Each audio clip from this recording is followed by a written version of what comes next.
दोस्तों, क्या आपको ये कहानी मालूम है कि जब एक बार एक शिष्य को अचानक से यह डाउट आया कि आखिरकार मेरे इस जीवन का मूल क्या है, तब इस बात का आंसर प्राप्त करने के लिए वह शिष्य अपने गुरु के पास जाता है और उनसे जाकर पूछता है कि गुरु जी, मेरे इस जीवन का मूल क्या है, मेरे इस जीवन का कीमत क्या है, यह मैं कैसे जानूं? आप मुझे इसका आंसर बताइए।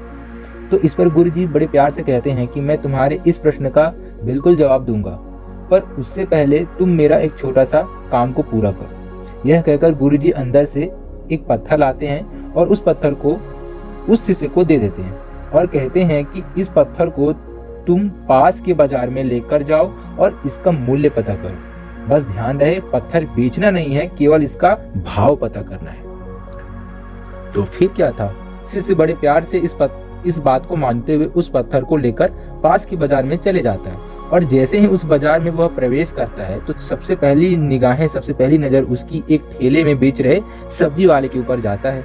फिर क्या, वह शिष्य उस सब्जी वाले के पास जाकर बोलता है कि भैया, मुझे इस पत्थर के बदले में आप क्या दे सकते हैं? तो सब्जी वाले भैया कहते हैं कि चूंकि तुम्हारा पत्थर दिखता बड़ा प्यारा है, चमकता बहुत ही सुंदर है, इसलिए इस पत्थर के बदले में मैं तुम्हें एक बोरी आलू दे दूंगा, क्योंकि इस पत्थर से मेरे बच्चे खेल सकते हैं इसलिए।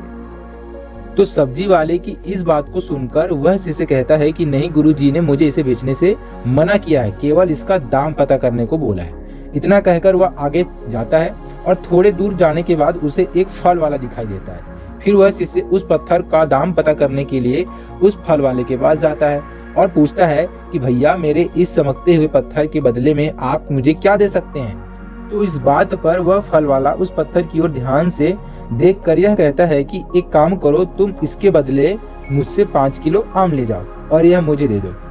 इस पर वह फिर से मना बोल देता है, मुझे बेचने से मना किया गया है, केवल दाम पता करने को बोला है। यह कहकर वह फिर से आगे की ओर बढ़ जाता है।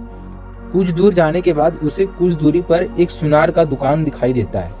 वह उस पत्थर को लेकर जाता है और उस सुनार से कहता है कि आप मुझे इस पत्थर के बदले में आप क्या दे सकते हैं? तो सुनार उस पत्थर को हाथ में लेता है और बड़े ध्यान से देखकर कहता है कि चूंकि पत्थर दिखता बहुत सुंदर है और चमकीला भी है, तुम मुझसे इसके बदले में एक काम करो, 2 तोले सोने ले जाओ और इसे मुझे दे दो। फिर वही बात शिष्य कह देता है कि बेचना नहीं है, गुरुजी ने बस दाम पता करने के लिए बोला है। यह कहकर वह फिर से उस पत्थर को लेकर आगे की ओर बढ़ जाता है। थोड़े दूर जैसे ही वह जाता है उसे ठीक एक जोहरी का दुकान दिखाई देता है। अब वह उस दुकान पर पहुंच जाता है और वही सवाल उससे जोहरी से भी कहता है। आगे बढ़ने से पहले मैं आपको बता दूं, जोहरी वो इंसान होता है जिसे हीरे मोती, कीमती आभूषणों और पत्थरों की अच्छी खासी जानकारी होती है, राइट।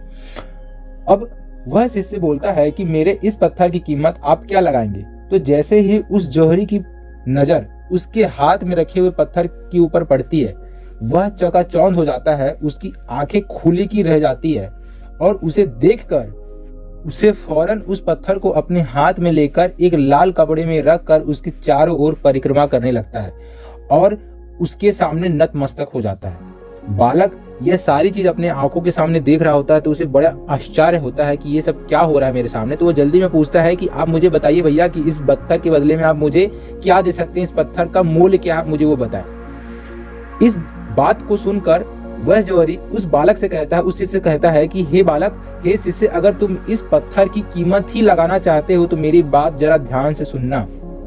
हे शिष्य, यदि तुम इस पत्थर का, इस अनमोल पत्थर का यदि तुम कीमत ही लगाना चाहते हो तो ध्यान से सुनो। तुम चाहो तो इस गांव, धरती, पृथ्वी, पूरे संसार का, पूरे ब्रह्मांड का सारा मूल्य भी निकाल दो, तब भी इस पत्थर की तुलना करना अतुलनीय है, क्योंकि यह पत्थर अतुलनीय योग्य है, इसकी तुलना नहीं की जा सकती। यह बेशकीमती चीज है, यह बेशकीमती पत्थर है।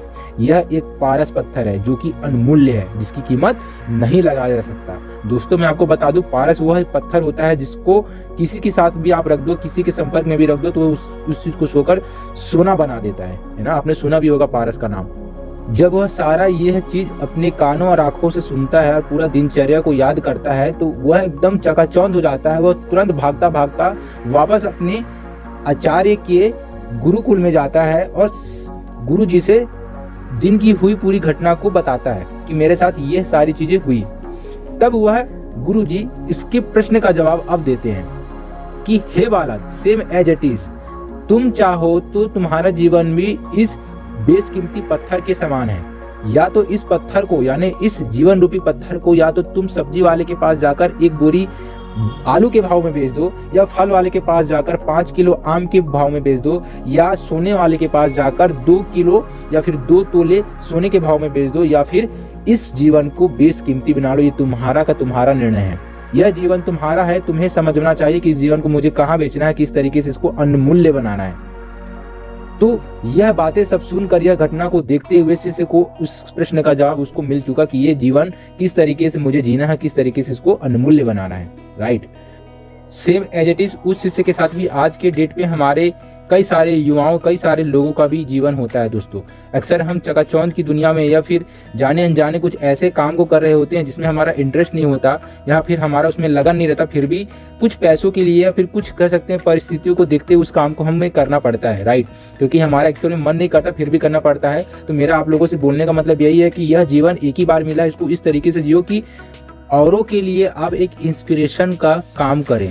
राइट, तो आप बताइए इस वीडियो के माध्यम से, इस स्टोरी के माध्यम से आपने क्या सीखा, आप क्या बदलाव अपनी लाइफ में लाएंगे? आप कमेंट सेक्शन में कमेंट करना ना भूलें। इस वीडियो के माध्यम से, इस स्टोरी के माध्यम से यदि आपको थोड़ा भी मदद हो या थोड़ा सा भी पॉजिटिव वाइब्स आपके अंदर आई हो या फिर आपने डिसीजन लेने को सोचा हो, तो बिल्कुल आप उस चीज़ को लीजिए। और आप क्या बदलाव लाने वाले हैं आप कमेंट सेक्शन में यह कमेंट करके बता सकते हैं। नेक्स्ट टॉपिक आप किस पर चाहते हैं आप बिल्कुल कमेंट करें, और चैनल को सब्सक्राइब करके बेल आइकन दबा लें, क्योंकि मैं इसी तरीके से मोटिवेशनल वीडियो लाता रहूँगा और आपको जेन्युइन कंटेंट यहाँ पर मिलता रहेगा। Thank you so much for watching, thank you so much for your support.